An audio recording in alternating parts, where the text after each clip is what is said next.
अस्सलाम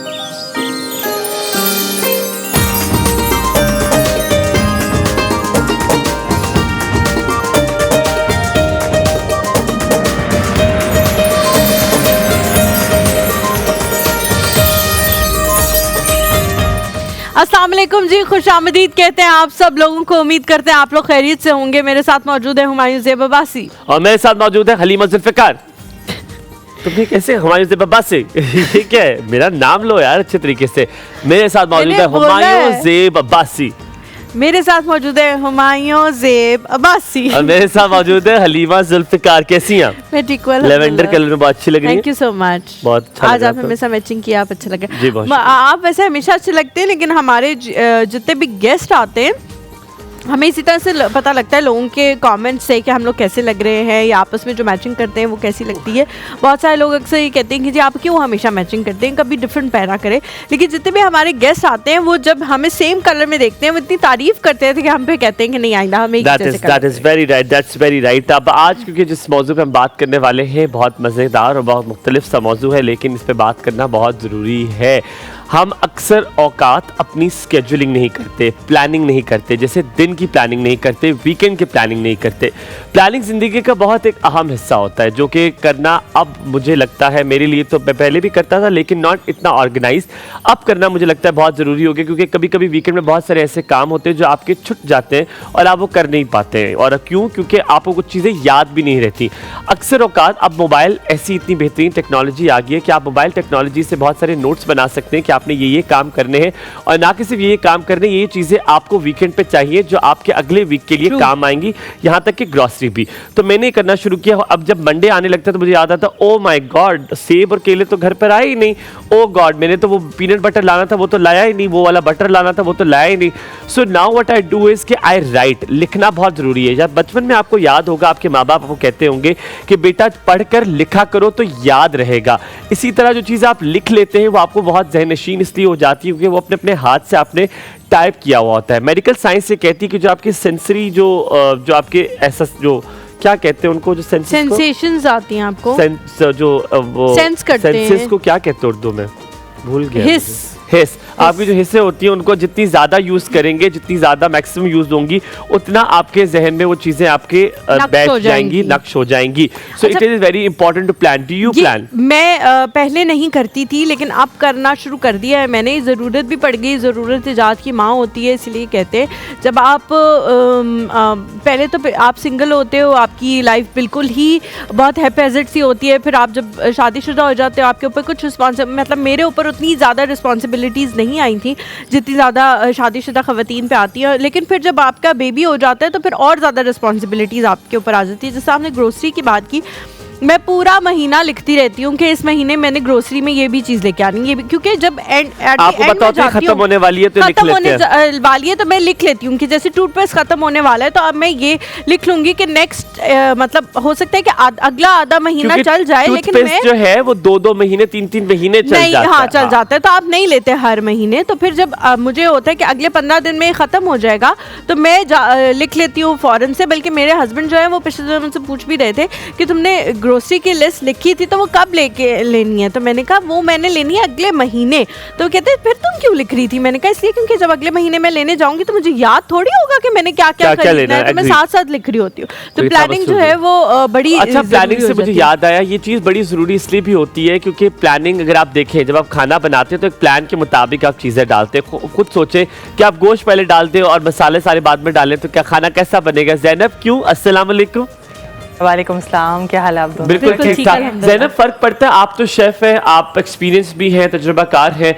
क्या अगर गोश्त को पहले डाल दिया जाए और मसाले प्याज को बाद में भुना जाए और फिर टमाटर उसके बाद डाल दिया जाए, अदरक लहसुन का पेस्ट के बाद डाल दिया जाए, तो क्या खाने का जायका बिल्कुल वैसा ही रहता है? खाने का जायका वैसा तो नहीं रहता, लेकिन कुछ खानों के प्रोसीजर्स ऐसे ही होते हैं जैसे आपने बताया। हाँ। कुछ और कुछ के ऐसे होते हैं कि पहले प्याज टमाटर लहसुन सब डालना पहले भुनाई के तो वो चीज़ होती है कि हर खाने का, हर पकवान का जो है ना अपना एक प्रोसीजर, आपसे सवाल मेरा ये है ज़ैनब कि कितना कभी ऐसा किया कि पहले पहले आप प्लान नहीं करती थी, फिर आपने प्लान करना शुरू कर दिया? कहते हैं ये कि अगर आपको पता हो कि आपने आगे क्या करना है तो आपकी एंजाइटी और स्ट्रेस में भी बहुत लेवल में कमी आ जाती है, आप रिलैक्स्ड होते हैं, आपका माइंड बड़ा काम रहता है, because you know what you have to do.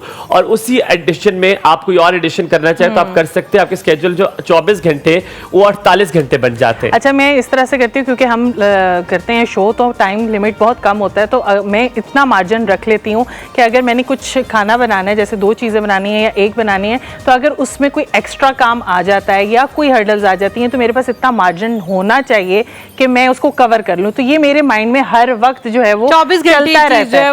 और जहाँ तक ग्रॉसरी की बात है तो ग्रॉसरी मैं कभी नहीं लिखती।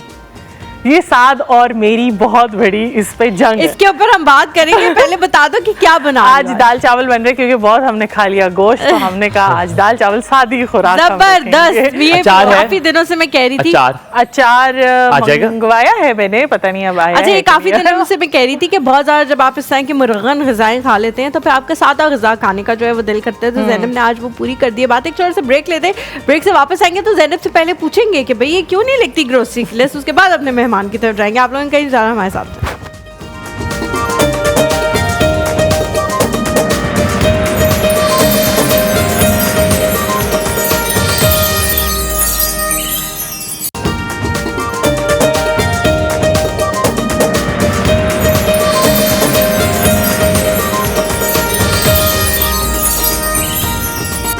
Welcome back to the show. Break से फिर जाने से पहले जो है वो ज़ैनब कही थी मैं ग्रोसरी की लिस्ट कभी नहीं लिखती। जल्दी से ज़ैनब से जवाब लेते हैं कि ग्रोसरी की लिस्ट क्यों नहीं लिखती, उसके बाद जो है हम अपने गेस्ट की तरफ जाएंगे। ज़ैनब, क्या मसला है भाई, क्यों नहीं लिख रही हो तुम?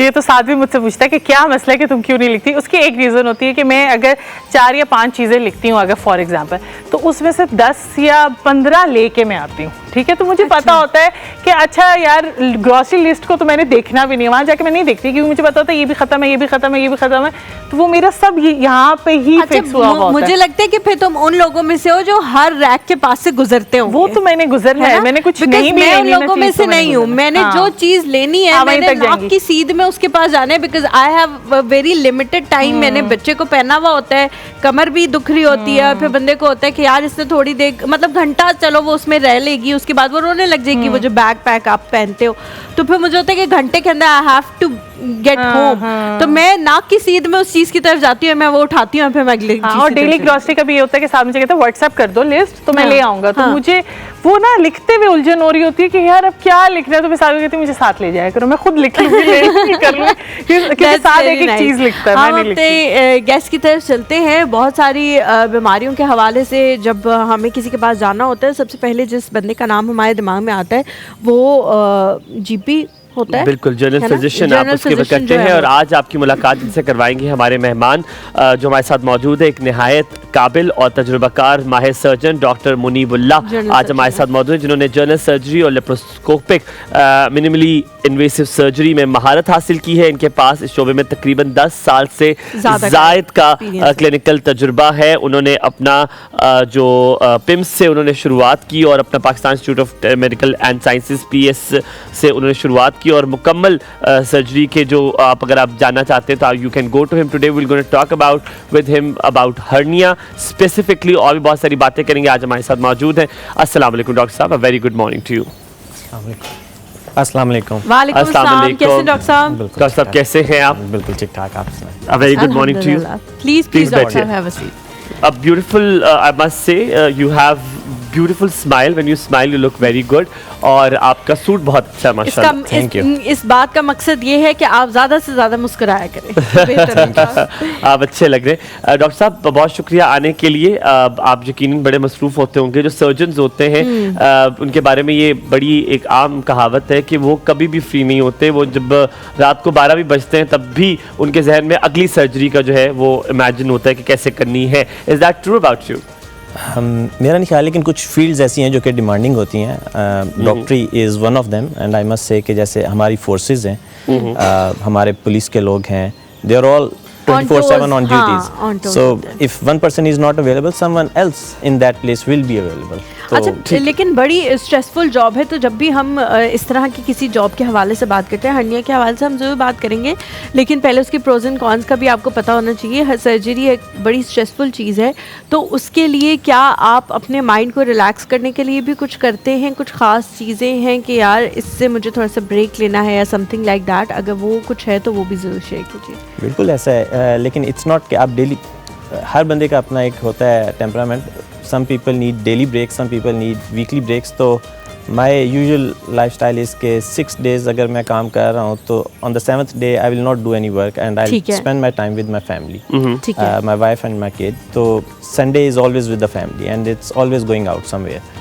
चाहे वो करीब है, चाहे वो आउट स्टेशन है, कहीं ना कहीं कहीं भी That करीब gives you की जगह पे relaxation. 7वें दिन आप अपनी फैमिली के साथ जाते हैं। बिल्कुल। बेहतरीन। और डॉक्टर साहब, सबसे पहला सवाल हम हर्निया के वाले से आपसे पूछेंगे, क्या किसी एक खास जगह से चर्बी का बाहर आ जाना, क्या इसको हर्निया की बहुत बड़ी अलामत समझा जाता है? हर्निया होता क्या है? कहते हैं एक दीवार से, यानी एक एक्सेस से चीज़ बाहर आना शुरू हो जाए, then you start feeling it there is a problem. बिल्कुल ऐसे ही है। हर्निया हमारे जिस्म के अंदर अल्लाह ताला ने कुछ लेयर्स बनाई हैं और कुछ जगहों पे अल्लाह ताला ने इसमें ऑलरेडी गैप्स रखे हैं और कुछ जगहों के ऊपर ये स्ट्रेट होते हैं मसल। ठीक है। तो जब इनके दरमियान में गैप आ जाए या ये गैप बढ़ जाए तो जो अंदर की चीज़ें कंटेन हुई होती हैं दे स्टार्ट कमिंग आउट। उसमें चर्बी है, उसमें आंत है और सारा कुछ, then this is called hernia. तो इसको हम हर्निया कहते हैं। ऑलराइट। अच्छा डॉक्टर साहब, अब सिर्फ इसका जी, एक जी। लीडिंग क्वेश्चन है, हर्निया का आपको डायग्नोसिस खुद से कैसे हो सकता है? अगर आपको कब्ज़ हो रही है, आपको वॉमिटिंग आ रही है, आपको पेट में दर्द हो रहा है, मुसलसल पेट के निचले असली हिस्से में दर्द हो रहा है, क्या ये बड़ी बेसिक अलामात हैं कि जिससे आपको लगे कि हाँ आपको हर्नियों का टेस्ट कराना चाहिए, हो सकता है आपको हर्निया मौजूद हो? अच्छा, फर्स्ट ऑफ ऑल अगर एक बंदा खुद नोटिस करना चाहता है कि हर्निया क्या है या उसको एक चीज़ के ऊपर शक होता है तो उसके लिए होता है कि there will always be something जो कि बल्ज आउट कर रही है। पेट बिल्कुल सीधा है या एक जगह बिल्कुल फ्लैट है और उसमें एक जगह के ऊपर एक बॉल या लेमन नुमा सी एक स्वेलिंग बनती है और वो ख़ास तौर पे एक्सर्शन या किसी ऐसी चीज़ के साथ बनती है और वो उसके बाद फ़ौरन ख़त्म हो जाती है या लेटने से ख़त्म हो जाती है। That is first indication that there is something wrong. और फिर जब किसी टाइम के ऊपर ये बल्ज ऐसा होता है कि it comes out and it gets stuck, तो उस वक्त ये फिर एक्सट्रीम सिम्टम्स आते हैं जिसमें पेन है, जिसमें वॉमिटिंग है, जिसमें कब्ज़ है, जिसमें स्टूल वगैरह रुक जाना है, and that is an emergency. And cough is also one of those? Cough is not the symptom, लेकिन जो लोग जिनको लंबे अरसे से कफ रहती है they are predispose to hernia. और उसके अलावा और भी ब्रेक से पहले एक छोटी सी बात पूछूंगा, क्योंकि मैंने देखा है जब कोई खांसी आती है, खांसी आते हुए पेट में दर्द हो तो that means they have hernia. ये एक देसी तरीका है जानने का, is that true? Yes, not necessarily सिर्फ दर्द, लेकिन दर्द उसके साथ बल्ज भी बनता है। बल्ज भी और बनता यही हमारा जब डॉक्टर्स होते हैं जब उन्होंने एग्जामिन करना होता है तो वो पेशेंट को यही कहते हैं कि एक दफ़ा खांसी करें, उससे पेट का प्रेशर बढ़ता है एंड बल्ज प्रोमिनेंट होता है। डॉक्टर साहब, मैं वापस आके आपसे पूछना, there is a difference also कि वो दो तरह के होते हैं। वापस आते हैं इस हवाले से पूछेंगे कि एक कंफ्यूजन भी है इसमें, वो क्या है? एक छोटा सा ब्रेक और सुनना।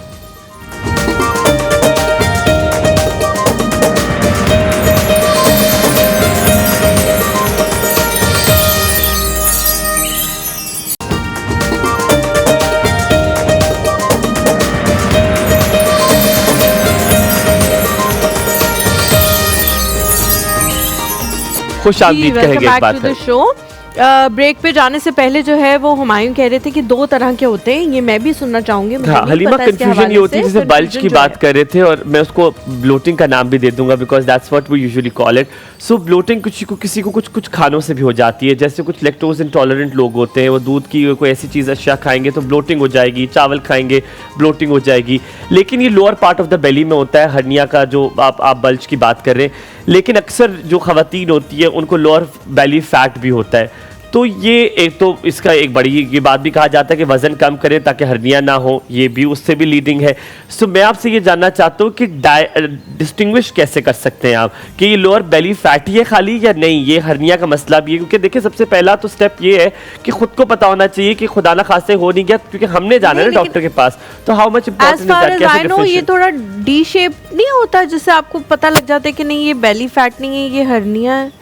बिल्कुल ऐसे ही है। जो बेली फैट है उसके अंदर आपकी पूरी बेली का फैट इंक्रीज़ हो रहा होता है और एक पूरा पेट आपका सामने निकल रहा होता है।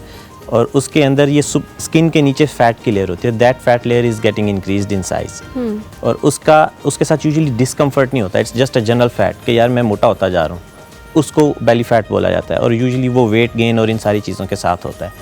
जो हर्निया होता है वो थ्रू द मसल लेयर्स बिल्कुल पेट की अंदर वाली लेयर बाहर आ रही होती है, और उसका बल्ज इतना बड़ा नहीं होता, वो एक स्पेसिफिक एक पॉइंट पे होगा और रेस्ट ऑफ द बॉडी से वो सेपरेट आपको नज़र आता है कि अच्छा पूरा पेट बड़ा हुआ है लेकिन उसमें से एक छोटा सा कंपोनेंट है जो एडिशनल उसके ऊपर नज़र आ रहा है। सो वो उस तरह की एक अपीयरेंस होती है। अच्छा, लेकिन डॉक्टर साहब आपने कहा कि ये जो अपीयरेंस में वो नज़र आने लग जाता है या वो बिल्कुल साइड पे आ जाता है, ये बहुत ही एंड स्टेज टाइप डिग्री आप उसे कह सकते हैं ना, सेकंड डिग्री, थर्ड डिग्री।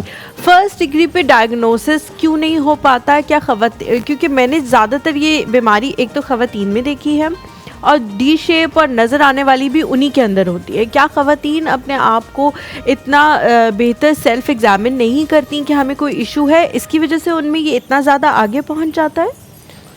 मैं इसके अंदर थोड़ा सा एलेबरेट करना चाहूँगा कि जो डी शेप होना है या थोड़ा सा जो बेली फैट इंक्रीज़ होना है, उसके अंदर मल्टीपल चेंजेस होती हैं। एक फीमेल्स के अंदर हार्मोनल चेंजेस, देन प्रेगनेंसीज, ख़ास तौर पे जो मैरिड ख़वातीन होते हैं उनके अंदर, क्योंकि जब आप प्रेगनेंसी के थ्रू होकर गुजरते हैं तो आपके मसल्स की टोन बड़ी लैक्स हो जाती है, आपकी बॉडी स्वेल अप हो जाती है, और फिर जो थोड़े से मसल्स की स्ट्रेंथ होती है वो भी कमज़ोर हो जाती है।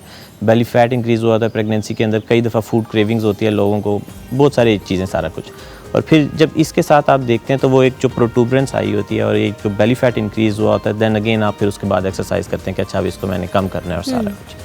तो ये उससे रिलेट, मतलब इसके अंदर ये आपकी फूड इनटेक है, आपकी जेनेटिक्स है, एक आपका जंक फूड ज़्यादा खाना है, फिर प्रेगनेंसी एंड हार्मोनल इश्यूज़ ये रोल प्ले करते हैं, और that is why it is more common in females specially जो कि प्रेगनेंसी बियरिंग एज ग्रुप के अंदर होती है। डॉक्टर साहब, जितना मुझे मालूमात है इस बारे में, जितना मैं जानता हूँ कि आप यूजुअली अगर आपको कॉन्स्टिपेशन ज़्यादा है, आपका वज़न बढ़ गया, तो ये चीज़ें जो लीडिंग टू हर्निया होती हैं। अगर आप लोग प्रॉपर अपने टाइम पे स्टूल ना करें, आप अपनी यूरिन ना हो, तो आपका ये हर्निया का, मुझे जहाँ तक इन्फॉर्मेशन है, वज़न बढ़ने की वजह से हो जाता है। और क्या अलामात है, क्या जेनेटिकली भी हर्निया होती हैं कि अगर आपके पेरेंट्स को है then you will produce it too? अच्छा, जेनेटिकली इस तरह से नहीं है कि अगर पेरेंट्स का है तो आपको होगा, but it can be because of congenital reasons. जैसे आप प्री मेच्योर बर्थ होती हैं बच्चों की, उनके अंदर मसल्स की स्ट्रेंथ अच्छी नहीं होती, उनके अंदर बचपन में हर्नियाज बनते हैं। एडल्ट एज के अंदर कॉन्स्टिपेशन है one of the factors you mention, cough है, जैसे टीबी होती है कुछ लोगों को, एस्थमा होता है, स्मोकर्स होते हैं उनको कफ होती है, वेट ज़्यादा है, वही वेट आपके बॉडी के ऊपर प्रेशर डाल रहा है, फिर इसी तरह से प्रीवियस कोई सर्जरी हुई है उससे रिलेटेड स्कार है, प्रेगनेंसी है उसके अंदर पेट के ऊपर प्रेशर पड़ रहा है, आप स्ट्रेनिंग वाला काम करते हैं, जिम एक्सरसाइजेज करते हैं, आपका ज़्यादा देर बैठे रहने वाला काम है जिसके अंदर आपका पोस्चर ठीक नहीं है, तो ये सारी चीज़ें इसको डॉक्टर साहब, सब्सिक्वेंटली अगर मैं बात करूँ हर्नियों के इलाज के बारे में, तो दो तरह के ऑपरेशंस होते हैं, एक ओपन सर्जरी है और एक लेप्रोस्कोपिक है। क्या मैं जानना ये चाहता हूँ कि हम सबको पता है लेप्रोस्कोपिक आपको कि वो कम पेनफुल है, सुराख के ज़रिए की जाती है, वक्त कम लगता है, रिकवरी ज़रा जल्दी होती है, इतनी इन्फॉर्मेशन तक आम लोगों तक डायग्नोसिटीज़ में तो पहुंच गई। लेकिन किसके लिए ओपन सर्जरी ज़रूरी है कि उसके बगैर काम नहीं होगा, और कौन लेप्रोस्कोपिक करा सकता है? क्या बेसिक हर्नियाओं, क्योंकि देखिए ये जानना बड़ा ज़रूरी है कि दोनों में से, सर्जरीज में से, क्या लेप्रोस्कोपिक हर हर्निया का इलाज है या नहीं? कुछ लोगों को ओपन सर्जरी के लिए भी जाना पड़ेगा और जाना चाहिए। बिल्कुल ऐसा है, हर सर्जरी का इलाज लेप्रोस्कोपिक सर्जरी नहीं है और कुछ लोगों में हमें ओपन सर्जरी करनी पड़ती है। इसको मैं पहले तो एज और प्री मॉर्बिड कंडीशंस के हिसाब से डिफ़ाइन कर देता हूँ कि कुछ लोग हैं जो कि एजिड हैं, जिनको शुगर, ब्लड प्रेशर है, हार्ट की कंडीशंस ऐसी हैं, या उनकी लंग्स कंडीशन ऐसी है कि उनको अगर हम मुकम्मल बेहोशी देते हैं तो वो उस चीज़ को टॉलरेट ना कर सकें, ख़तरनाक है उनके लिए, तो उनके लिए मुश्किल है। तो ऐसे केसेस के अंदर यूजुअली फिर हम कमर में टीका लगा के सर्जरी किया करते हैं हर्निया की, और ख़ासतौर पर वो हर्निया जो टांग के और पेट के निचले हिस्से के ऊपर होते हैं, तो उनके अंदर फिर हम स्पाइनल एनेस्थीसिया लगाते हैं जिसमें सिर्फ नीचे वाला धड़ सुन होता है और ऑपरेशन होता है, और in that case open surgery होती है। फिर कुछ लोग ऐसे हैं जिनका प्लान ये है कि जी अच्छा मैंने लाइफ के अंदर आगे एक्सर्शनल काम भी करने हैं, यंग फिट बंदा है और उसने कहा कि जी मैंने आगे स्पोर्ट्स भी करनी है और सारा कुछ, then we prefer laparoscopic surgery in those cases. फिर कुछ ऐसे लोग हैं कि जिनके अंदर कॉस्मेटिक कंसर्न्स होते हैं, क्योंकि recovery in the long terms तो चीज़ें दोनों बेहतर होती हैं, लेकिन अगर कॉस्मेटिक रिलेटेड कंसर्न्स हैं then again laparoscopic surgery is better surgery. Doctor साहब ऐड ऑन कीजिएगा, sorry Halima, I just want to take this, आप भी शायद ये जानना चाहेंगी। डॉक्टर साहब, इससे कुछ लोग होते हैं जो आप हकीमों के पास जाते हैं, लोग हर्नियाँ होती हैं, अक्सर हकीम के पास चले जाते हैं, होम्योपैथी के पास चले जाते हैं, तो वो कभी भी आपको अल्ट्रासाउंड या आपको सिटी स्कैन की तरफ नहीं कहेंगे, वो कहेंगे आप हाथ लगाते हैं, वो ऐसे कहते कहते हैं हाँ तो अनु हर्निया ने। तो क्या हर्निया सिर्फ डायग्नोज आपकी अल्ट्रासाउंड और आपकी सिटी स्कैन से हो सकती है, ये नहीं by feeling it, by touching it? क्योंकि ये आज बहुत बड़ी इंफॉर्मेशन हम देना चाहते हैं कि उससे पता चल सकता है, हाथ लगाने से पता चल सकता है हर्निया होती है। 80 to 90% जो एग्जामिनेशन होता है, जो एक डॉक्टर चेक करता है कि उसके अंदर खांसी करवाएगा, एग्जामिन करेगा, देखेगा, उससे हर्निया का अंदाज़ा हो जाता है। अच्छा, इसी तरह से ओनली 5 to 10% पीपल जिनके अंदर चीज़ें मुश्किल होती हैं, बड़े छोटे हर्नियाज होते हैं जिनका पेट बहुत बड़ा होता है और आपको समझ नहीं आ रही थी, तो then in those cases you need ultrasound and you need a CT scan. और फिर कई दफ़ा जो टेस्ट होते हैं उनके कराने का मकसद ये होता है कि हम पॉजिटिव फैक्टर्स देख सकें, जैसे खुदा ना खास्ता पेट के अंदर कोई कैंसर है जिसने इतना प्रेशर डाला हुआ है, आपको हर्निया बन रहा है and you are only looking the tip of the iceberg. जी बिल्कुल। सो उसके लिए फिर अच्छा इन्वेस्टिगेशन। डॉक्टर साहब, मेरे 2 सवाल हैं। पहला सवाल ये मैं काफ़ी देर से पूछना चाह रही थी कि आपसे पहला पूछिए, दूसरा भी आप पूछिएगा, लेकिन वो भी मिक्स हो जाता है। तो आज मैं पहला सवाल जो है वो ये है कि क्या वो चीज़ें हैं जो हमें करनी चाहिए ताकि ये हो ही ना? आप मुस्तकिल बता रहे हैं कि ओबेसिटी की वजह से हो सकता है, इस चीज़ की वजह से हो सकता है, एग्जर्शन की वजह से हो सकता है, वजन अब ज़्यादा वो क्या उठाने से चीज़ें हैं जो हम ना करें ताकि हर्निया हमें कभी हो ही ना? ऐसा हो सकता है कि प्रिकॉशन की तरफ अगर हम जाएं तो किसी भी इंसान को ये बीमारी ना हो सके? यू कैन कहते हैं जी prevention is better than treatment. So उसके अंदर ये होता है कि आप कोशिश कर सकते हैं, ये कोशिश मोस्ट प्रोबेबली इसको नहीं होने देगी, but it can still happen. तो आप कोशिश क्या कर सकते हैं कि अगर first of all if you are a smoker, quit that. आप मोटे हैं, आप वज़न कम करने की कोशिश करें। आपको कॉन्स्टिपेशन रहती है, उसका इलाज कराएं। If you have TB and asthma और उससे रिलेटेड कफ रहती है, उसका आपने प्रॉपर इलाज कराना है।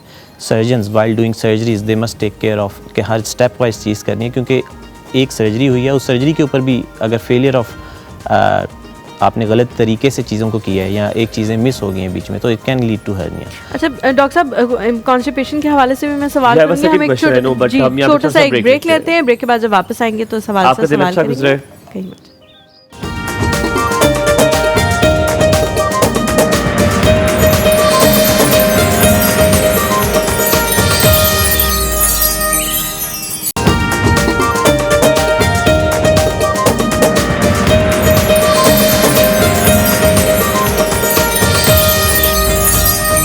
Welcome back after break. आप देख रहे हैं एक और सुबह, और Halima has a question about constipation. जी, कॉन्स्टिपेशन के हवाले से मेरा सवाल था कि सर्जरीज जिन लोगों की होती हैं उसके बाद उनको अक्सर कॉन्स्टिपेशन हो जाया करती है, और वो एक लॉन्ग कॉन्स्टिपेशन होती है, ऐसी नहीं कि 1 दिन हुई 2 दिन हुई, वो अक्सर उनको रहती है। जैसे मुझे जो है वो अक्सर कॉन्स्टिपेशन रहती है। मुझे तो बहुत सारे लोग कहते हैं कि शायद मुझे ये होता है कि वो जल्दी मैंने वापस आना है, बिकॉज वो उठ गई है या रो रही है या वो आवाज़ें निकाल रही है या समथिंग लाइक दैट, तो मैं बहुत जल्दी वॉशरूम जाती हूँ और जल्दी से आ जाती हूँ, तो मुझे अक्सर रहती है कॉन्स्टिपेशन। तो क्या ये एक रीज़न बन सकता है, क्या ये एक कॉज हो सकता है कि खुदा ना खास्ता इस तरह का कोई मसला हो जाए, इसको ट्रीट कराने की ज़रूरत है या नहीं? जिन लोगों को सर्जरी होती है उनको वैसे भी ये मसला होता है, आहिस्ता आहिस्ता ठीक हो जाता है। जब सर्जरी होती है आमतौर के ऊपर डिपेंड करता है कि एक्सटेंट ऑफ सर्जरी क्या है। जैसे अगर it is something related to your intestines, एक सर्जरी जो पेट के सुपरफिशियल हिस्से में हो रही है, उससे इन चीज़ों के ऊपर फ़र्क नहीं पड़ता, that is your normal routine और उसको एडजस्ट करने की ज़रूरत है। बट इफ़ कोई सर्जरी ऐसी थी जिसमें इंटेस्टाइन्स की मैनिपुलेशन ज़्यादा है, जिसमें हर्निया था और इंटेस्टाइन्स आके स्टक हुई हुई थी, या जिसमें बड़ा कट लगा के सर्जरी की गई है और इंटेस्टाइन्स नीचे आके चिपक गई हैं लेटर ऑन, तो इनसे रिलेटेड जो कॉन्स्टिपेशन होती है फिर उनको अकॉर्डिंगली एड्रेस करते हैं। ठीक है।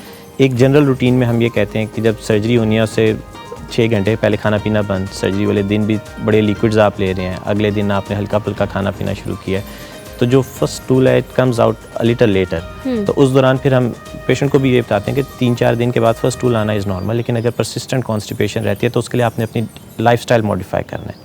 For example you take fibres in your diet, उसमें स्पगोल रूटीन में ले सकते हैं, does not have a side effect. आप वेजिटेबल्स ज़्यादा खाएं, सैलड ज़्यादा खाएं। अक्सर बारबेक्यू, तिक्के, नान चान, पिज़्ज़े, बर्गर्स खा रहे होते हैं, but there is no salad जो अक्सर हम रूटीन में नहीं खा रहे होते। So you must have a salad component in your diet. Then again आपने थोड़ा थोड़ा वक्फे से खाना है, और मॉर्निंग का नाश्ता और दोपहर का खाना आप बेशक ज़्यादा खाएं क्योंकि वो डाइजेस्ट होता है बॉडी के अंदर। रात को आपने पेट भर के खा लिया, उसके बाद तो आपने कोई एक्टिविटी नहीं करनी है, यू आर स्लीपिंग। सो रात का खाना कम। सो आपने इन चीज़ों को बैलेंस करना है। फिर आपने घर में जो आटा इस्तेमाल करते हैं वो यूजुअली भी से कि चक्की वाला आटा इस्तेमाल करें। इंजीर, खजूरें, ये अपनी डाइट के अंदर रखें। They again add fibre to your contents. तो आप जितना इसको इस्तेमाल करेंगे, पानी का ज़्यादा इस्तेमाल करेंगे तो थिंग्स विल इम्प्रूव। नहीं, मैंने कहा वो ऐसा ना हो क्योंकि मैं फिर जहन से निकल जाएगा। आपने कहा कि जो लोग जिनकी एज थोड़ी ज़्यादा होती है उनको आप स्पाइनल एनेस्थीसिया देके उनकी सर्जरी जो है वो मेजर सर्जरी होती है, लेप्रोस्कोपिक नहीं होती।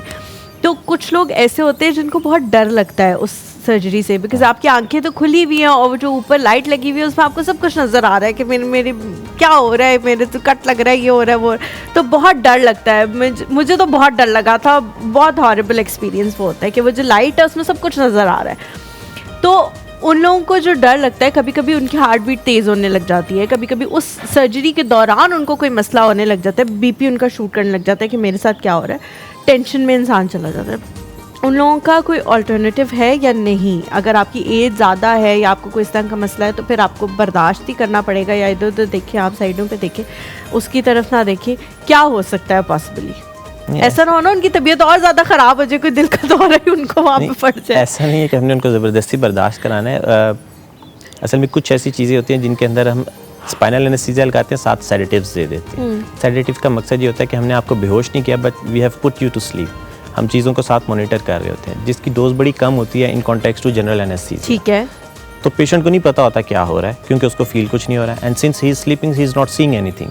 वरना ये तो डेफिनेट है कि एक आप अननोन जगह के ऊपर गए और ख़ास तौर पे ऑपरेशन थिएटर में गए, आप लाइट्स देख रहे हैं, बंदे आ रहे हैं, इंस्ट्रूमेंट्स की आवाज़ें आ रही है, तो इट विल ऐड बहुत ज़्यादा तकलीफ तो आपने इसको अवॉइड करना होता है। सी सेक्शंस के अंदर कुछ चीज़ों को हमें लिमिट खुद से भी करना पड़ता है। उसकी रीज़न ये होती है कि वी डू नॉट वांट कि हम कोई ऐसी ड्रग दें जो कि पेशेंट को भी सीडेट करे और आगे ट्रांसफ़र होकर बच्चे को भी सीडेट करे। तो ये एक ऐसा हर्डल है कि जिसके अंदर हम थोड़ा सा कोशिश करते हैं कि चीज़ों को अवॉइड करें, but in many cases, many countries, it's done under general anaesthesia कि अच्छा नहीं, हम स्पाइनल नहीं देते, हम मुकम्मल बेहोशी में करेंगे, and will monitor the things and will do that quickly. ठीक है, ठीक है। Okay okay. और अच्छा डॉक्टर साहब, अब मैं आपसे एक चीज़ जो शायद बहुत सारे लोग जानना चाहते हैं, क्या बच्चों में भी हर्निया हो सकता है? क्योंकि हम जितनी बातें कर रहे हैं ये शायद हम अडल्ट्स की बात कर रहे हैं, लेकिन इसी के साथ अटैच क्वेश्चन ये है, जब ख़वातीन हमल के प्रोसेस से गुजरती हैं, क्या उस वक्त भी हर्निया होने के चांसेस होते हैं? पहले क्वेश्चन का आंसर देता हूँ। बच्चों के अंदर बिल्कुल हर्निया हो सकता है, क्योंकि जो बच्चे लो बर्थ वेट होते हैं या प्री मेच्योर पैदा हो गए कि कंप्लीट टाइम से पहले हो गए, या कुछ के अंदर जेनेटिक टेंडेंसी ऐसी थी कि उनके मसल्स वीक हैं, उनके अंदर हर्निया होने के चांसेस होते हैं और फिर उनको अकॉर्डिंगली ट्रीट किया जाता है। हाँ, उनकी सर्जरी थोड़ी सी बड़ों से मुख्तलिफ होती है। जो सेकंड पार्ट था, आपने कहा कि जो ख़वातीन हैं जिनको जब हमल होता है तो उस दौरान हर्निया हो सकता है। यस, क्यों? उसमें हमारे पेट के अंदर ना 2-3 अल्लाह ताला ने कुदरती पॉइंट्स ऑफ वीकनेस बनाए हैं। ठीक है। जैसे बेली बटन है, मर्दों के अंदर पेट और टांग की जगह के पास एक जगह है, यहाँ पे जब प्रेशर पड़ता है तो मसल्स लैक्स होना शुरू होते हैं। और जिस तरह मैंने बताया, प्रेगनेंसी में फीमेल्स के अंदर हार्मोनल चेंजेस हो रहे होते हैं, मसल्स लैक्स हो रहे होते हैं, तो जो नाफ का हिस्सा होता है सबसे कॉमन हर्निया उधर होता है। जी। तो वो मसल जब लैक्स होते हैं और पीछे से प्रेशर भी पड़ रहा है एक बच्चे का, खास तौर पे आखिरी 3 महीनों के अंदर, तो it can lead to hernia formation. और यूजुअली उस टाइम के ऊपर कोशिश की जाती है कि इसको कंजर्वेटिवली मैनेज किया जाए, और जब एक दफ़ा सारी चीज़ें हो जाती हैं उसके बाद डिस्कस करके फॉर्मल एक प्लान। बट देन अगेन आप you have said about hernia कि आप इसका जब से लेप्रोस्कोपिक का बात की कि वो लेप्रोस्कोपी हो सकती है, ओपन सर्जरी हो सकती है। डॉक्टर साहब, बहुत सारी ऐसी बीमारियां हम देखते हैं, जैसे कैंसर है, एक बार ख़त्म हुआ, आपने डायग्नोस किया, उसकी कीमोथेरेपी हुई, दोबारा आ गया कैंसर। बहुत सारी ऐसी बीमारियाँ दोबारा आ जाती हैं। क्या हर्नियों के ऑपरेशन के बाद उसे रूट कॉज से ख़त्म कर दिया जाता है? क्या ये खदशा नहीं होता कि हर्निया दोबारा हो सकती हैं? कुछ जगहों के ऊपर जब हर्निया का ऑपरेशन किया जाता है, जैसे नाफ के अंदर, तो उस सुराख को मुस्तकिल तौर के ऊपर पहले टांके लगा के बंद किया जाता है, फिर उसके ऊपर रीइंफोर्स करने के लिए एक जाली लगाई जाती है जिसको मैश कहते हैं। ये मैश स्ट्रेचेबल नहीं होता, जिस तरह हमारे मसल स्ट्रेच हो जाते हैं, लैक्स हो जाते हैं, ये ऐसा मटीरियल है जो कि फिक्स्ड है। तो जब मैश स्ट्रेच नहीं होता तो इसके दोबारा होने का इम्कान बहुत कम होता है। It's usually less than 1 to 2%। हाँ, ये रिस्क कब ज़्यादा होते हैं? जब अगेन आप एक्सरसाइज कर रहे हैं, वज़न उठाने वाले काम कर रहे हैं, आप कॉन्स्टिपेशन अनट्रीटेड चल रही है, कफ अनट्रीटेड चल रही है, तो इसके फिर दोबारा होने का चांस होता है, but usually with the mash it's very less. अच्छा डॉक्टर साहब, जो ये वाला हर्निया होता है जिसकी आपने अभी बात की और जो नाव के साथ अटैच्ड होता है, इसमें बहुत सारे लोग कहते हैं कि जब इसका ऑपरेट हो भी जाता है उसके बावजूद जो वज़न वहाँ पे होता है, जो वेट वहाँ पे आ जाता है, जो बेली फैट वहाँ पे आ जाता है, वो कुछ भी करने से ख़त्म नहीं होता।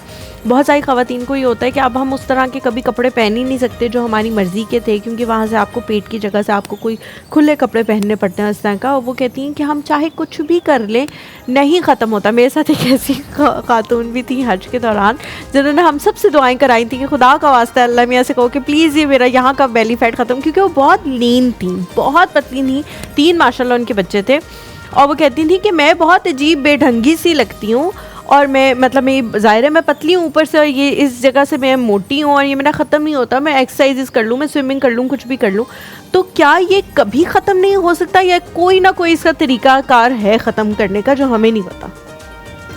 चलें मैं थोड़ा सा इसको रीडिफाइन करता हूँ चीज़ों को। ठीक है। ये पेट की लेयर्स हैं, लेट्स अज्यूम कि ये 4 लेयर्स हैं। ठीक है। इन 2 लेयर्स से नीचे हर्निया को हमने ट्रीट करना है क्योंकि ये मसल की लेयर्स हैं। ठीक है। इससे ऊपर ये फैट की लेयर है and then this is skin. Hernia treat हो गया, this fat can still remain.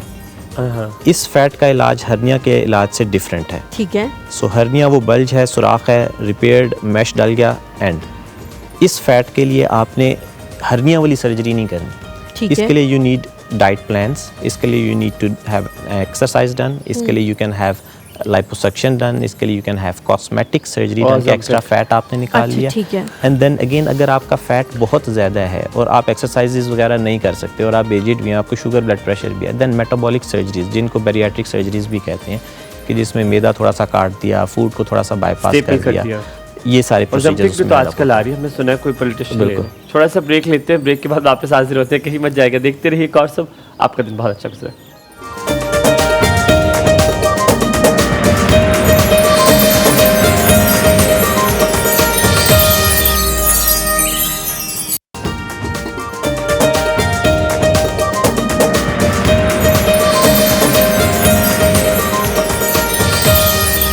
Welcome back after break. आप देख रहे हैं कौर सब और डॉक्टर साहब हमारे साथ मौजूद हैं। डॉक्टर साहब ने कहा कि जब जो ऊपर वाला फैट है उससे कुछ और इलाज करें, उसका इलाज ये नहीं है। डॉक्टर साहब coming back on a lighter note we said that, but जब हर्नियों की बात करते हैं तो डॉक्टर साहब क्या हर्नियों का इलाज इज़ जस्ट द सर्जरी या मेडिकल भी इसका है कि अगर बहुत इनिशियल है तो मेडिसिन से भी हर्निया ख़त्म हो सकती है?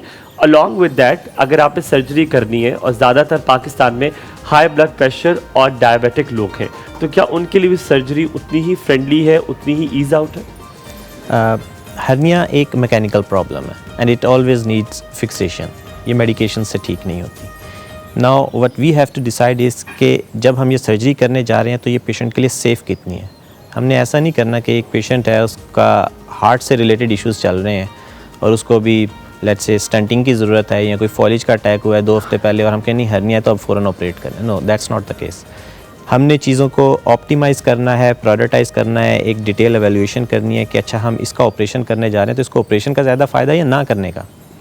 जिस तरह से आपने बात की ब्लड प्रेशर और शुगर, तो अगर एक बंदा है उसकी शुगर बहुत ज़्यादा है तो हमने पहले उस शुगर को कंट्रोल करना है और फिर हर्निया को प्लान करके सर्जरी करनी है। हाँ, अगर हमें इमरजेंसी सर्जरी करनी पड़ती है, उसके अपने रिस्क हैं, फिर तो हमने ऑपरेट करना ही करना है। और फिर उन केसेस में हम हर्निया की जब सर्जरी करते हैं उसमें मैश नहीं डालते, जिसका मतलब ये है कि ये दोबारा होने का चांस भी हो सकता है, ज़्यादा हो सकता है 15 से 20%। सो हमने चीज़ों को ऑप्टिमाइज़ करना है। एक बंदा आता है जो कि 70-80 साल का है और उसका शुगर ब्लड प्रेशर भी अनकंट्रोल्ड है और उसको हर्निया बड़ा इनिशियल स्टेज पे और कोई बहुत ज़्यादा प्रॉब्लम भी नहीं दे रहा, it's just an incidental finding, तो we would not prefer to operate on it. हम उसको कहेंगे कि हाँ ये वार्निंग साइंस हैं, whenever these happen you come to us quickly, you don't wait for something else to happen. और in that case हम आउटवे कर सकते हैं कि यार हमने सर्जरी की तो बीच में मसला ना हो, तो let's avoid the surgery in those cases. ठीक है। बहुत सारे डॉक्टर साहब लोग जो हैं वो इसके दौरानिए से भी डरते हैं, क्योंकि इसका जो दौरानिया होता है सर्जरी का वो थोड़ा ज़्यादा होता है। जनरली हमें होता है कि जी सर्जरी बड़ी जल्दी होने वाली चीज़ है, आधा घंटा, पौना घंटा, चलो घंटा। इसका दौरानिया कितना है और कितनी देर अगर आपको हो जाए और उसके बाद आपका पेशेंट अंदर मौजूद है तो फिर शायद थोड़ी परेशानी की बात है, वरना अदरवाइज इट्स फाइन कि दौरानिया ही इस सर्जरी का थोड़ा ज़्यादा होता है। आम रूटीन के अंदर ये सर्जरी रेंज करती है बिटवीन 45 मिनट्स टू 1 आवर। ठीक है। कई दफ़ा अर्ली हो जाती है, कई दफ़ा थोड़ा सा डिलेड भी होती है। जो इमरजेंसी सर्जरीज होती हैं देते एक फर्दर 2-3 आवर्स टाइम कभी कभार। ठीक है। लेकिन आम रूटीन ये होती है कि आपको पहले ऑपरेशन थिएटर में लेके जाते हैं, तो ये नहीं है कि आप एंटर हुए तो साथ ही सर्जरी जी शुरू। जी जी। वो पहले वहाँ पे एक दफ़ा आपको चेकलिस्ट चेक करेंगे, साइट देखेंगे मार्क हुई हुई है नहीं हुई हुई, मरीज़ से क्वेश्चन आंसर्स होंगे, फिर एनेस्थेटिस्ट रिव्यू करेगा चीज़ों को, फिर ऑपरेशन टेबल पे जाएंगे, फिर बेहोशी का एक प्रोसेस होगा, फिर उसके बाद एरिया क्लीन करेंगे and then the surgery starts. फिर सर्जरी ख़त्म होगी, फिर उसके बाद वापस अगर बेहोश किया था तो होश में लेकर आएंगे, अगर कमर में टीका लगा के किया था तो एक वो थोड़ा सा वेट आउट करके चीज़ों को प्लान करके फिर आप वापस रिकवरी रूम में आते हैं। वहाँ पे आपको थोड़ी देर ऑक्सीजन लगा के रखी जाती है ताकि आप इतने कॉन्शियस हो जाएं सर्जरी के बाद कि जब आपको रूम में शिफ्ट करें तो यू रिस्पॉन्ड। तो this whole process takes 2.5 to 3 hours, बेशक बीच में सर्जरी 45 मिनट की हो।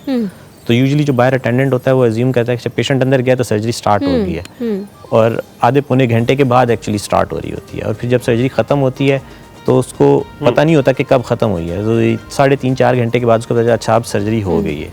तो वो यूजुअली हम अपने पेशेंट्स को एजुकेट भी करते हैं कि this whole process is like this, ताकि वो परेशान ना हो, उसको प्रीएम्प्टिवली चीज़ों के बारे में मालूम। ऑलराइट, हम यहाँ पे थोड़ा सा ब्रेक लेते हैं, ब्रेक के बाद वापस हाजिर होंगे। तो हम हर्नियों के हवाले से there is more questions to it, और जो हम इसकी कुछ मिथ्स है उसको आज ब्रेक करेंगे, लेकिन आपने कहीं नहीं जाना, देखते रहना है एक और सब।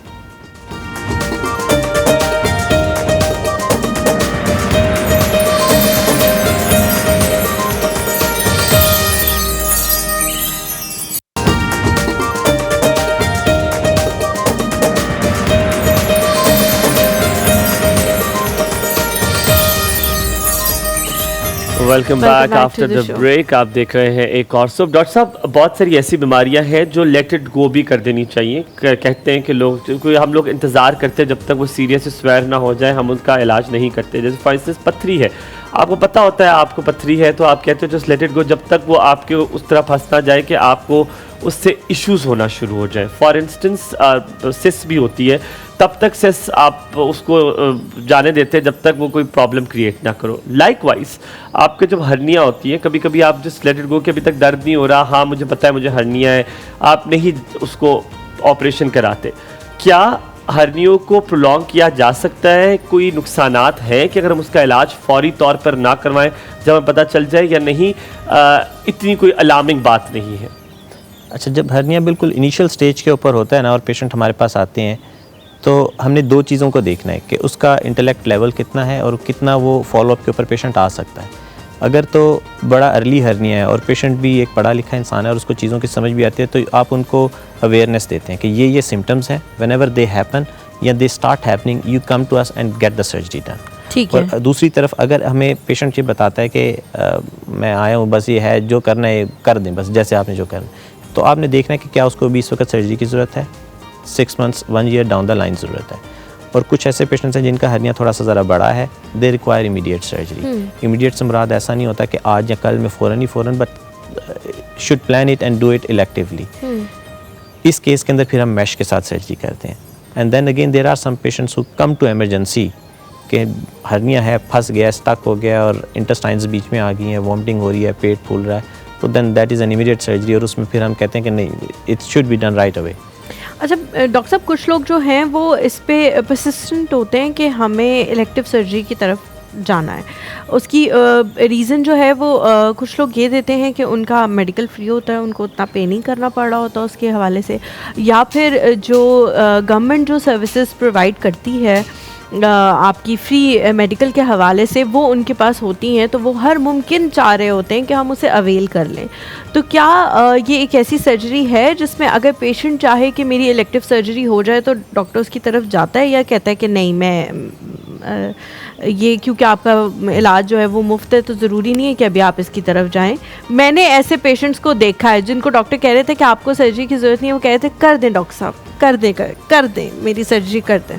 अच्छा, जो हमारे डिसीजंस होते हैं ना मेडिकल के, they are never related to finances, और हम ये नहीं देखते कि है या नहीं, because you have to give an honest opinion to the patient. कुछ ऐसी चीज़ें होती हैं ना कि हाँ मैं इसको सेल फोन बेच रहा हूँ तो थोड़े बहुत डंडी बीच में बंदा मारता है, it's a non living thing, human is something different. So we would always give our honest opinion based on our knowledge.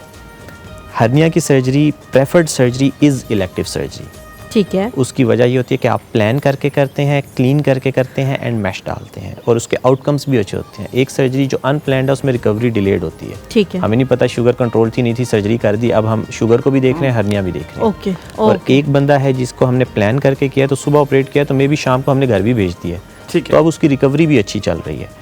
तो हम प्रेफर करते हैं कि हर्निया की सर्जरी जब करनी है, प्लान करके इलेक्टिव करनी है कि अच्छा फलाने दिन आना है, एडमिट होना है, ऑपरेट करेंगे, ये सारा प्लान है। ठीक और हो डॉक्टर साहब गया, हमारे ठीक हो पास स्टेजेस भी होती है, excuse me, I am sorry, बहुत स्टेजेस भी होती हैं कुछ बीमारियों की, जैसे कैंसर की स्टेजेस होती हैं, बर्न की स्टेजेस होती हैं। क्या हर्निया की भी कोई हर्नियों की भी कोई स्टेज है कि ये अभी बेसिक है, ये फर्स्ट डिग्री है, सेकंड डिग्री है, third degree, now just need to get the operation? एक ये साथ में ये बताइएगा, हमेशा हर बीमारी के साथ कुछ सब्सिट्यूट बीमारियां भी उसके साथ आती हैं, जैसे हर्नियों के साथ constipation is one of the disease हम कह सकते हैं इसके साथ होती है। कोई और बीमारियां हैं जो हर्निया अगर एक्सीड कर जाए और आप उसका ऑपरेशन ना कराएं तो आपको सब्सिट्यूट बीमारियां भी हो सकती हैं? अच्छा, हर्निया के साथ मैं पहले सेकंड क्वेश्चन का आंसर कर देता हूँ। हर्निया के साथ बाकी बीमारियां नहीं हो सकती, जैसे कॉन्स्टिपेशन हर्निया की वजह से तब होती है जब इमरजेंसी अदरवाइज नहीं होती। ठीक है। कॉन्स्टिपेशन की वजह से हर्निया होता है, ओके। कफ की वजह से हर्निया होता है। बिल्कुल ऐसा ही है। अब हर्निया के लिए कब इमरजेंसी हो सकती है कि या कोई बीमारी हो सकती है कि जब इंटेस्टाइन्स बीच में स्टक हुई हैं, and that is an emergency and you will end up in emergency sooner or later for that. And I forgot the first question. First is degree, क्या उसके जो डिग्रीज है, जैसे कैंसर की होती है, बर्न की डिग्री होती है कि अब बड़ा क्रूशियल टाइम है, the operation needs to be done right now? अच्छा, जो हर्निया ना उसमें आसान कर देता हूँ कि उसकी लेट्स से कि 3 कैटेगरीज हम बना लेते हैं, mild, moderate and severe. Mild के अंदर ये है कि सिर्फ पेन की एक एपिसोड हुई है हल्की सी, और एट टाइम्स उसने बंदे ने नोटिस किया बल्ज, और जब वो आया हमने एग्जामिन किया, देयर इज़ नो बल्ज। हमने कहा अच्छा बहुत ज़्यादा इन्वेस्टिगेट करना है, let's have a CT scan done या अल्ट्रासाउंड डन, उस पर भी कुछ नहीं आया तो we will not operate. Moderate इसके बल्ज नज़र भी आता है, देखने में भी नज़र आता है, क्लिनिकली डायग्नोज है, इट रिक्वायर्स सर्जरी। सीवियर है कि वो बल्ज प्रोमिनेंटली रहता ही बाहर है, अंदर भी नहीं वापस जाता, so it's a late stage, then हम उसको कहते हैं कि yes it requires surgery, there is no alternative. Alright, हम यहाँ पे ब्रेक लेते हैं, ब्रेक के बाद वापस हाजिर होंगे। जो खवातीन हमल के प्रोसेस में होती हैं, क्या अगर खुदा ना खास्ता उनको उस वक्त हर्निया हो जाए तो क्या that can be dangerous for the baby as well, या अगर वो कंसीव करना चाहती हैं और उससे पहले उन्हें हर्निया है तो क्या ये उनके लिए प्रॉब्लमैटिक हो सकता है? इस बारे में भी थोड़ी सी बात करेंगे, लेकिन इस ब्रेक के बाद अपना बहुत सारा ख्याल रखिएगा। वापस आते हैं, आपका दिन अच्छा गुजरे।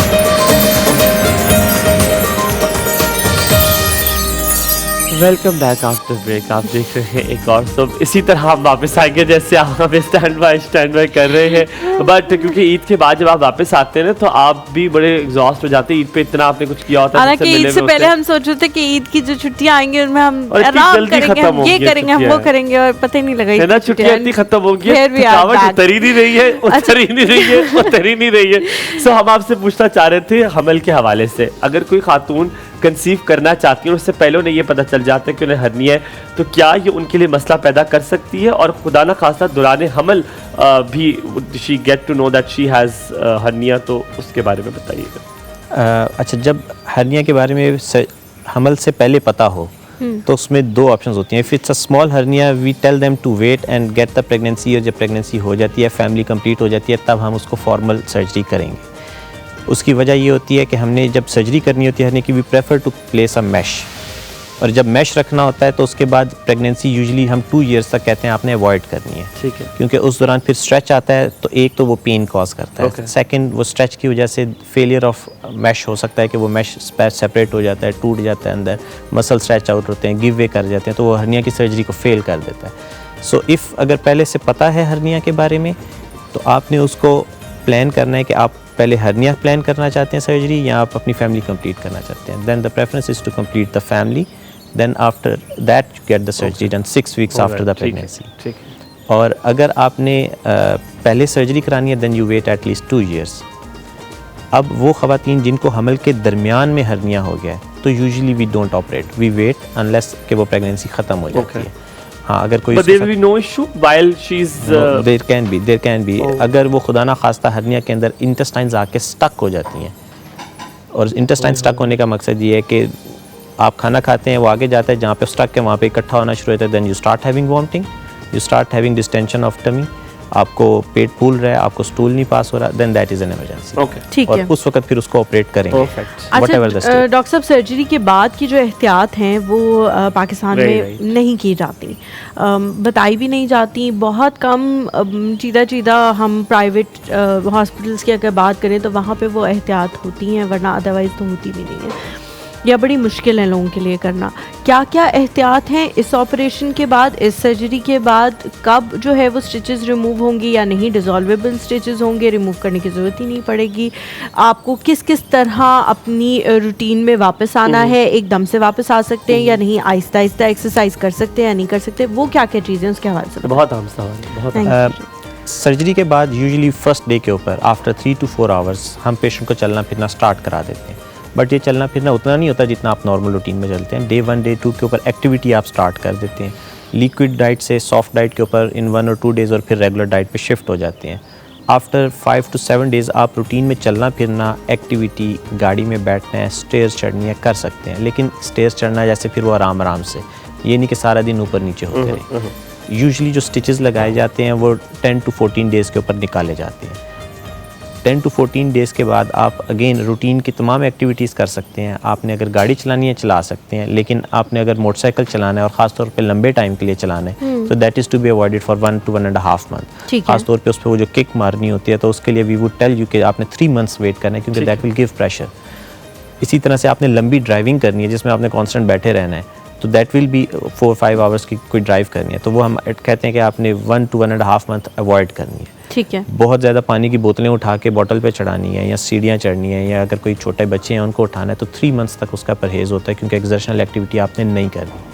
और इमीडिएट सर्जरी के बाद आपने कुछ चीज़ों का ख्याल रखना है कि खांसी, कब्ज़, यूरिन ना रुके, इन सारी चीज़ों की ट्रीटमेंट फ़ौरन करानी है ताकि अफेक्ट ना हो कोई चीज़ इसके साथ।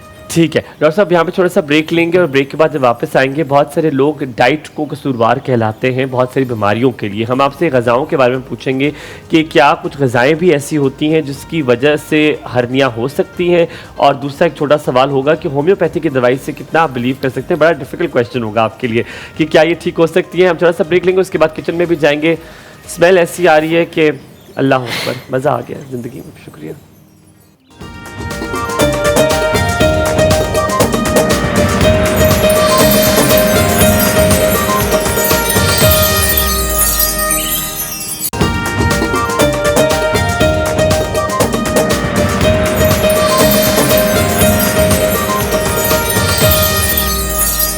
All right, welcome back after break. आप देख रहे हैं एक और सब, डॉक्टर साहब हमारे साथ मौजूद हैं। और डॉक्टर साहब बड़े था, मुझे लगता है कि बड़ी से बड़ी सर्जरी आ जाए, बड़ा से बड़ा कुछ आ जाए, डॉक्टर साहब इतने तहम्मुल मिजाज है कि कुछ भी हो जाए। डॉक्टर यही तो एक सर्जन की पहचान होती है डॉक्टर कि वो साहब, मुझे पैनिक नहीं लगता है करता। अब आज मुझे पता चला, मैं आपसे उम्र हमेशा इसलिए पूछता हूँ कि डॉक्टर साहब एक रिंकल जो आपके चेहरे पर आया हो सिर्फ इस कामनेस की वजह से आपने मुझसे दोस्ती डाली है डॉक्टर साहब, और आपने मुझे बताना है कि इतने काम कैसे रहते हैं। मैं तो नहीं इतना काम रह सकता।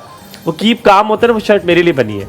नहीं, ये आपको काम रहना पड़ता है because you need to be focus, और उसके अंदर बहुत सारी चीज़ें फिर एड अप होती हैं। इफ़ यू आर नॉट काम इनफ तो इवन वन टाइम आपने अपने माथे पे एक रिंकल लाया। डॉक्टर साहब वाई, मुझे गुस्सा आ रहा है कि मैं आपसे उम्र में छोटा होगा शायद थोड़ा बहुत, लेकिन मैं अगर ऐसा करूं तो मैं तो लगूंगा 50 साल का बुजुर्ग हूं। और आप माशाल्लाह कैसे आपने अपना कीप काम रखा हुआ है। लेकिन अब आपसे सवाल की उसकी रीजन है कि डॉक्टर साहब ने वो वाली शर्ट पहनी हुई है कि keep calm and keep calm से काम। कीप काम से काम। अच्छा डॉक्टर साहब, एक चीज़ बहुत जो हम जाने से पहले पूछ रहे थे, एक तो ये कि होम्योपैथिक की दवाई से जो है वो ख़त्म हो जाता है हर्निया, पहला तो ये सवाल, फिर दूसरा जल्दी से पूछूंगा, फिर हम कर लेंगे। जो होम्योपैथिक मेडिकेशंस है ना, being a medical person we don't believe in them. It's a straightforward answer कि होम्योपैथिक मेडिकेशन से हर्निया ठीक नहीं होता। इनफैक्ट मेडिकल मेडिकेशन से भी हर्निया ठीक नहीं होता। It's a mechanical problem. एक दीवार है, उसमें सुराख है, वो खुद से ठीक नहीं होगा जब तक उसको करेंगे नहीं।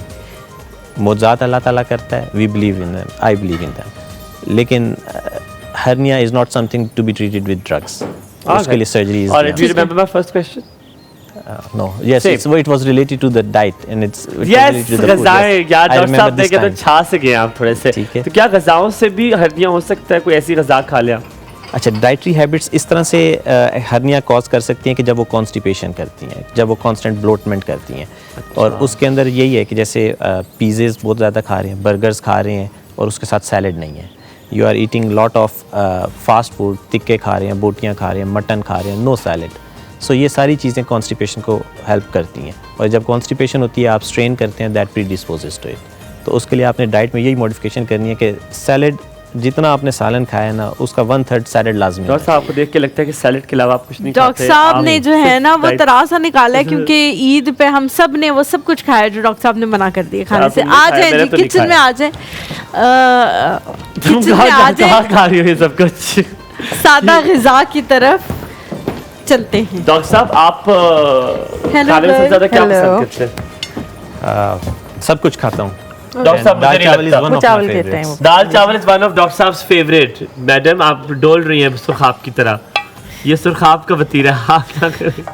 We miss Surkhab and we had very good time with her. फल्ला कितना मैं बड़ा आ रहा हूँ। डॉक्टर साहब करीब आ जाओ। Thank you. डॉक्टर साहब फेवरेट चीज़ क्या है आपकी डिश? सब कुछ खाता हूँ। कहते हैं दाल चावल बहुत शौक से खाते दाल चावल सब बहुत शौक लेकिन से ये खाते दाल चावल क्यों लग रहा है कि निकर पहन के अंदर जाना पड़ेगा और दाल को ऊपर लाना पड़ेगा? हैं। बिल्कुल ये आपने पूरी ऐसे- खलकत के लिए बनाई है। हाँ जी। एक तो जो खलकत के लिए बन रही है ना, मजा आ रहा है। ओए होए ये तो वो है, वो कश्मीरी मिर्च वो है ना, हाँ, गोल मिर्च हम इसे कश्मीरी मिर्च कहते हैं। ये उठाइएगा, उठा दिए जी मैडम।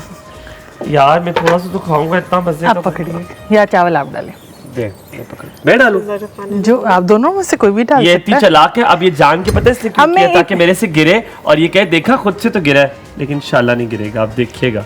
आप थोड़े डालिए, सारे ज़्यादा नहीं डालिए।